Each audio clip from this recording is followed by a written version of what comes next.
kesideman. Weh. WA napa video call napa langsung? Le nyuwun lagune. Nggih langsung. Oh, langsung. Iya. Ndak salah. Sugeng dalu Mbak Agnes. Sugeng dalu Dek Licang. Licang apa to? Limbuk cange. Oh, Dek Limbuk, Dek Cangik ya dipisah ngono. Lah ya ben praktis. Oh, anggih ekonomis. Iya, jan pripun sami sehat. Assalamualaikum warahmatullahi wabarakatuh. Waalaikumsalam warahmatullahi wabarakatuh. Ya. Lama nggak berjumpa. Wah iya, gimana sehat kabarnya Mbak? Alhamdulillah, saya yang ngoten iki, sih kaya ngene iki bentukane ora ana sik berubah ya ta? Mundak kaya nek rumah aku mundak. Apane sik mundak, jajal. Kan iki apa usume tanggapan rame to, Mbak. Mesti ra ya kopen, makmur ngono lho. Dadi iki awake ya saya isi. Lah kaya ning nek aku malah ora tau mangan, ning kok ya awake saya bedah iki piye? Lah nek mangane ora mangan sego ning mangan liyane kaya apa Aku roti seneng apa. mangan daging kok ya. Lah daging kuwi sing marake. Lah ya karang ya bar korban to. Nah, Anane ya gur daging-dagingan. Kok tak sawang-sawang kok mundak ireng to kayane. Lah aku bar kemah ki aku dadi ireng wis to. Kemah barang. Kemah barang. Oh ya sempet kemah barang ki wong laris ra umum donya. Ajane ya arep tak nggo nampa job ngono ning ya gandeng kemah ki wajib mangane aku ora munggah wong aku wis ora tau mlebu mosok ora melu kemah. Wis ya. Lah ya menyadari nek ngono. Ora tau mlebu ning ra ya izin ngono to. Iya. Lah ya sekolah ki nomor 1. Nomor 1. Ya. Duit ki iso digoleki. Ngono nek pendidikan iku penting. Ngerti ra? Bener. Saiki wong pinter njara langit nek udu wong pendidikan ya golek gawean ki angel. Iya kok. Minimal ki ra ya ijazah SMA ki duwe, dadi arep golek gawean ki gampang. Iya. Dadi sekolah karo golek duit milih ndi? Ayo loro-lorone iki penting, Mbak. Golek duit ki ya nggo nyambung urip. Iya. Nek aku mayang ngene iki ya ora ngepen kele golek duit ki ora. Aku ya nuruti hobi, nuruti seneng. Wondene ana duwite kuwi ya alhamdulillah tak tampa. Iya. Nek entuk sithik ya aku ngresuluke ya tak tampa. Nek entuk akeh ya alhamdulillah. Iya. Etok sithik, etok akeh dum sithik no, etok sithik dum sithik. Ya ora wis ngono kuwi kok. Iya. Nggih alhamdulillah saged derek sowan wonten dalemipun keluarga besar Bapak Erwin Sarto Hadi SHMKN. Ngaturaken sugeng dalu, sugeng pepanggihan kalian kula. Agnes wonten mriki jan bingah ingkang tanpa upami saged nderek sowan wonten mriki, Dek. Nggih, Mbak. Nggih, alhamdulillah. Menika acaranipun ngitanaken Pak Erwin. Lho. Kok Pak RW ngitanke putrane Pak Erwin. Oh, ngoten sik aku nggawa catetan. Nah, iya. Iki acarane wayangan nek le supit ki wis ndek-ndakene. Oh, kayak kapan le supit? Mbuh wong aku mau methuke si apa putrane Pak Erwin iki. Jarene pun suwe ngoten nggih. Nggih, ning isih anu nika ngangge napa sing helm nika lho modele dadi iki. Ben ora gasruk-gasruk kan apa jenenge. Nggih, menika adik. Kan biyen yo nganggo kaya ngono, Bang. Wah, nganggo sedinae tak tetel lah. Ketok enak kowe. Kelet karo kaine ra lara banget. Ketok enak awakmu ro ngono kaya ngono ki. Ana. Dadi esih gantret ya to. Heeh. Ame nganggo cething. Iya. Iki tenan kok kuwi ya wong semene iki takonono ra yo. Iya. Nggih, menika Adik Muhammad Sultan Hafiz kalian Muhammad Aldrik Mahendra. Iya. Nika wayahipun Bapak Erwin, ngoten nggih? Putrane. Oh, putra. Putrane. Putranipun Bapak Erwin. Oh, nggih. Alhamdulillah sampun pun pagas. Heeh. Suwi kok Pun lewayangan. prayogi. Oh, pun prayogi nggih. Pun prayogi. Kok lewayangan nembe sak menika wonten punapa? Terus anu jarine kok mendadak apa mendadak iki? Nggih, mula kanca-kancaku sing do ora sela mergo wis nampa gawean dhisik. Iya. Iki rak asine job ndek Mei to, Mbak. Oh, ngaten. Lagi iso ngleksanani saiki ngono lho tegese. Nggih. Iya. Ingkang bakan napa lancar ngaten nggih. Nggih. Nderek ndedonga kagem adik kekalihipun Mas Sultan kalian Mas Aldrik. Nggih, laras? Nggih. Nggih, menika mugi-mugi ndang iso dinggo. Dinggo sing prayoga. Iya. Dinggo pipis to. Heeh. Heeh. Lah ya kuwi sik baku to. Iya. Tur ngene lho Mbak Agnes, nek Nggih. prinsipku ki sunat ki bukan kok terus engko manuke terus iso dinggo ngono ki ora. Gak aku. Lho iki jujur iki ora saru lah wong sunat ki sing disunat apa? Masa sing disunat kuping. Ayo. Ayo tak tuju rono ora apa-apa tak blakake. Sunat kuwi ora mung kanggo supayane terus iso seneng-seneng terus iso sing wah sing halal sing ngono-ngono Lah kae. seneng-seneng sik kepiye to maksude? Nah, sunat kuwi simbol kedewasaan, simbol kejantanan. Iki sing pirsa ming piyayi kakung. Iya. Oh, ngono. Ha, kuwi sunat kuwi uga kapoke wong lenang kuwi mung saumur-umur urip kuwi ya mung pisan pas sunat kuwi. Iya. Beda karo piyayi putri rak ora ming pisan nek nglakoni nglahirke jabang bayi ning rak bola-bali. Ning larane iki lorong lairke lho. Bener. Mulane wong lenang ki kapoke ya mung pas sunat. Iya. Nek umpama kon sunat pindho ya wis ora bakal gelem meneh. Iya. Lah ya nentek. Lah Heeh. Nggih, nderek ndedonga mugi-mugi dados putra ingkang saleh. Amin. Pinter sekolahe migunani tumrap agama bangsa lan negari. Nggih. Mikul dhuwur mendem jero marang wong tuane kekalih. Ngaten. nggih ngoten niku Mbak Agnes sing baku kabeh padha ndedonga. Iya. Apa sing dijangka muga-muga kasembatan. Iya, Mak. Heeh. Nggih, amin. Saiki mengkari seneng-seneng libur para warga ing Lalatan Kejayan. Iya. Nggih, kagem para warga Gejayan Condong Catur menika Bapak Lurah inggih ugi rawuh. Nggih. Matur sembah nuwun Pak Lurah. Wah, jan Pak Lurah luar biasa tahun wingi aku sowan ing Condong Catur tahun iki kok emane mbuh. Urung, Urung. rong dikabari. Heeh, biasane Desember Mbak nek Condong Catur. Oh iya, bariki engko terus di medun ya. Bisa tak ngabari Cek jenengan. jalan. Nggih. Tanggal semanten. Ah iya, kudune ngono. Pak Iya. Lurah ki penaan. Ha nggih. Mm-mm. Ki jenengan enek titipan pamundutan apa Titipan panjenengan apa? Lagu sapa sing ngercake lagu ngono Mbak? Mbok menawa. Oh, ngaten. Lah Iya. sinten sik ngersake? Lah aku takon jenengan. Lah iki piye to? Jenengan ki entuk titipan saka piyai sapa sing Mbak Agnes mengko nek anu ngene ha. Tak kira ning kono ana ngono lho, terus Lah, nek tite kene parek kon nembangke apa ngono lho. Wis cetono nek kene. Iya. Nggih, mbok menawi kula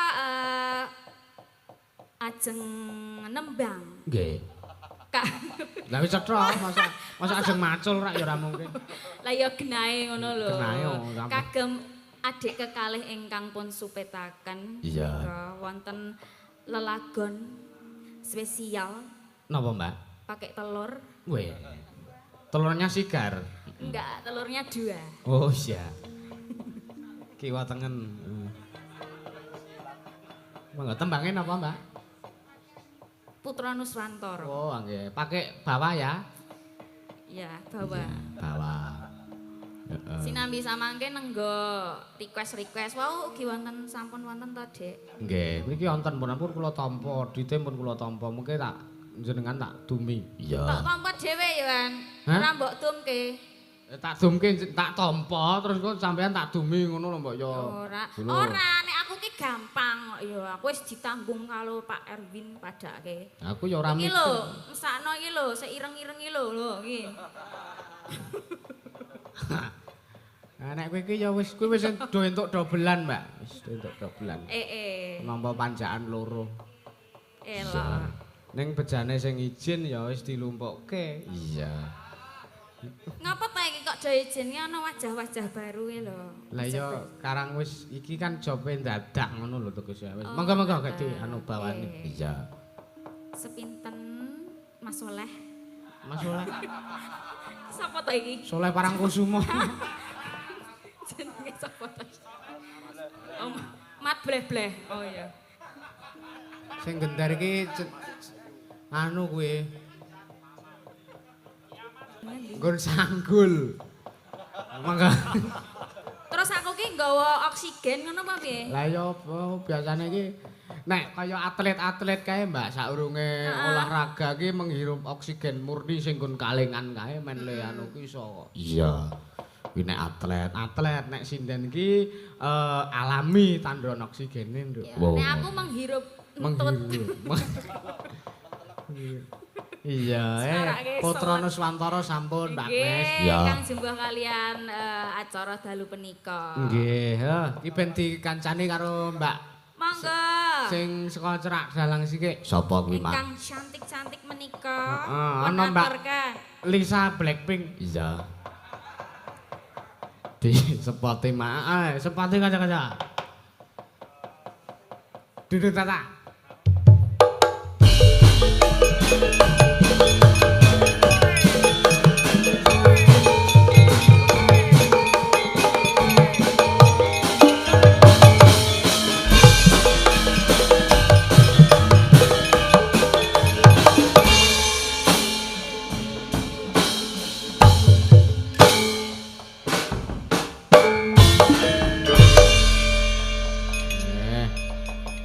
Sugeng dalu. Mbak L. Sugeng dalu Mbak Agnes. Nggih, pripun kabare, Mbak? Sae Mbak. Alhamdulillah, tambah cantik. Ya Allah, aku ki pengen londo awak kaya ngene iki lho. Piye to? Dhuwur ya to. Awake cilik lah aku ki lho ya Allah, aku ki apa to petingane? Jenengan ya cantik lho. Ya ora aku wis cendik jan buntek mah kaya bal iki lho, Mbak. Nek arep ngono kuwi ya gawa ning besalen ngono. Besalen ki ngendi? Besalen ki napa lho? Gun gawe gamelan. Pandhe. Oh, Ditambahi tembaga terus timah bangka. Wah, apik banget. Engko napa wis sik ditambahi, Jal? Ayo tetekno nggonku ben iso dhuwur. Iya. Terus aku krompiang-krompiang ae mlaku. Aneh-aneh wae. Nggih, mbok menawi ngaturaken kagem keluarga Bapak Erwin, Mbak. Berdoa dulu. Ya, mendoakan yang supit apa yang Oh, nggih. Bapak Erwin. menika ngaturaken selamat kagem Dik sinten kalau? Dek iye. Dek Sultan Hafiz Dik kalian. Sultan Hafiz. Aldrit. Nggih. Semoga menjadi anak yang berbakti Nggih. kagem tiang sepuh nusa lan bangsa. Amin. Amin. Iyalah, piyayine alus men. Seandainya aku seperti itu, pasti Aja. akan membahana. Aja merendah ngono ku tak aku kuwi. Aja merendah ngono ku sampean ki luar biasa tenan suarane Biasa halus. di luar aku. Lah nek kuwi wis roh ning Iya. kan suarane halus wae ya tutur katane ya lembut. Iya. Masa matur nuwun. Mbuh. Piye to iki? Iya. Nembang Mbak Lisa Blackpink. Nggih. Iya. Dawuh menapa? Kok nganggo Blackpink bareng lho? Ah wis ben genep. Iya. Rasane nek meng Mbak Lisa ngono tok ki ora jangkep. Nggih. Iya. Gimana lali janjine? Lali Iya. janjine nggih. Terus ana Sri Huning. Nah, ki ora sing pelek wis diaturke ya sing Nggih. slendro sithik. Iya. Slendro. Sri Uning, Mak. Heeh. Dipinangkani. Ya, bawani to, Mak. Bawani, aku pengen krungu suwantene Mbak Lisa Blackpink. Iya. Biasanya terus nah. Terus piye? Nganggo joget. Kuwi nek sing Blackpink. Lah mau ki aku selak pengen midun ora dicepoti. Lah pengen pentas lah ya iki yoga-yoga iki sik ra tanggap ing sasmita kok. Wis ana wong unak-unuk nek ngene iki delok saka linggo. Linggo iki nek ngadeg biasane ngene. Terus ngene-ngene iki langsung tanggap doan. Glondan. Ya, Oh, glondan iya, iya. dogjes. Padahal aku wis nunak-nunuk lho mau. Lah ya kuwi yoga iki. Arek dok bayaran piro kok ngono ki tandange, ha? Modar ora. Karepe piye? Ngono njaluk panjakan double ora. Iya. Wis rasah marah-marah. Enggak, aku sabar kok. Aku kan astagfirullahaladzim ini tadi aku apa sih? Sih. Selamat Iya. malam. Enggak, sugeng dalu. Bunes. Aduh, aja bunes tok. Aduh. Lah piye? Kakak. Ngono ben ketok enom. Iya. Aku rak ya isih enom to padamu. Loh, masa? Iya. Bukannya wis 35 ya? Oh, 35 ki yo enom, Kuwi Mbak. urung menjelang aku isih menjelang. Nggih, Sugeng Dalu Dek Bella. Nggih. Mungkin ada yang mau dihaturkan kata-kata untuk keluarga Bapak Erwin, ingkang putra, ingkang dipun pagas disunat. Terkhusus untuk adik sinten mau Sultan kalian Adik Aldrik Aldrik nggih. Selamat menempuh bentuk yang baru nggih. menikmati. Kaya ngerti-ngerti ya wis tau ngerti bentuke kok. Hah? Jarene wong-wong ki ngono kae, Mbak. Neng Shopee akeh. Oh iya. Iso dituku berarti. Neng toko online akeh. Oh, coba mengko tak golekane ya. Nah, heeh. Aku seneng soalnya. Sek, lek mung goleki kata kuncine apa? Kata kuncine apa lek goleki ning Ayo Shopee? apa mainan apa Wah, Kok bentuk yang baru kita terus bentuk sik lama kepiye sik baru kepiye ngono lho. ya ngono kae. Runcing bisa. terus dadi tumpul ya. Heeh. Seperti Iya. itu ya. Heeh. Nggih, semoga menjadi anak yang cerdas, membanggakan kedua orang tua. Amin. Berguna bagi nusa dan bangsa. Amin. Nggih. Oh, kayak nembang napa sing Oh niki bintang tamune hadir.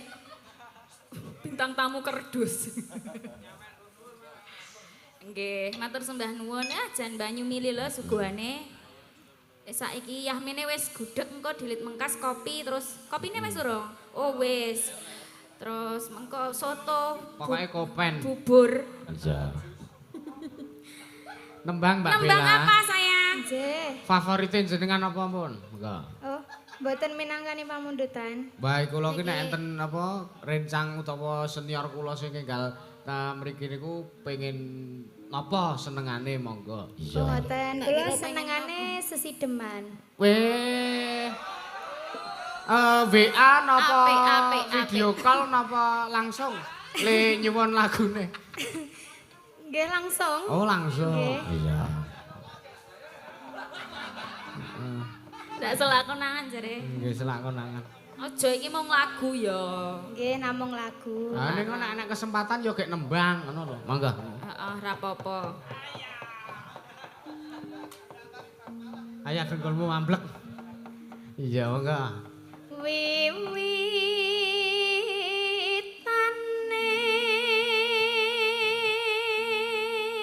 Mbak Bella ki kondang sinden sing suarane apik. Apik. ampun dipuji mengke kecedhet kula. Ini tuh neng YouTube iki kondang apa? apa Kak? Sinden gedrok ngono lho. Di YouTube kan mengeluarkan banyak lagu-lagu yang atau anak saya ngerti toh Mbota Rubo. Kamu tuh kondangnya kayak gitu makanya nggak apa-apa bangga, oke? Kayak iki aku tau ngupload iki judulnya di semak-semak ngono iki kok dadi motor. Pokoke apik nek ngono ki. Marah iki. Heeh. Wes rasanya nyekel-nyekeli aku wes adikku meneh pengen koyo ngono kuwi. Aku lho Mbak Yumu ki ngajari kowe apik-apik kok dadine koyo ngono. Iya, pergaulan. Lah wis Pacarmu sik endi? Ora ono ning kene. Ora ono. Ayo dilanjut. Selak lali aku. sing gampang kira Mas Sokim nggih.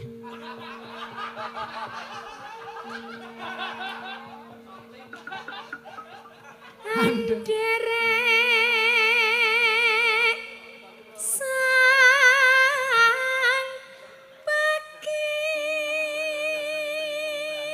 Nah wingi ketemu pas aku jagong neng Manis Renggo wingi ya Mbak Bella ya. Nggih. Jenengan ndereke Pak Purbo. Iya. Aduh. Duh Dino. Enggak. Priya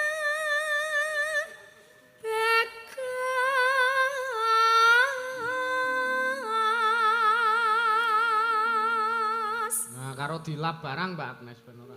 Iya. Lah yo ndak pliket to iki. Tok endi-endi to? Ora breng-brengan ambune barang kok. Kang Allah budaya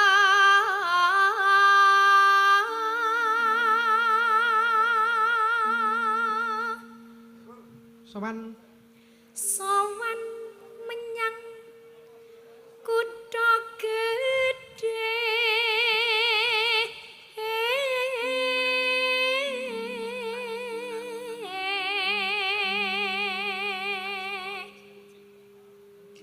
Bendara Ben darat ras kayung yon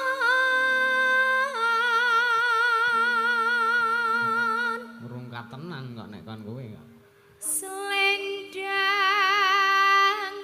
Biru. kuning kang saking ukir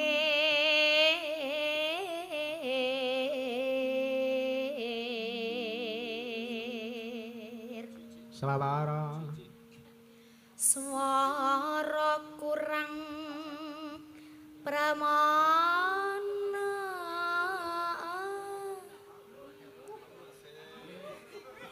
ning wasis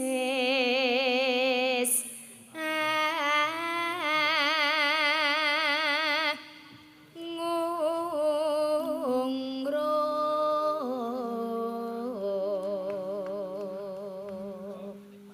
nan nan nan, nan. anggung romarang bendara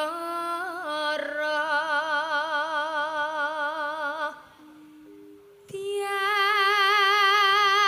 sulestyo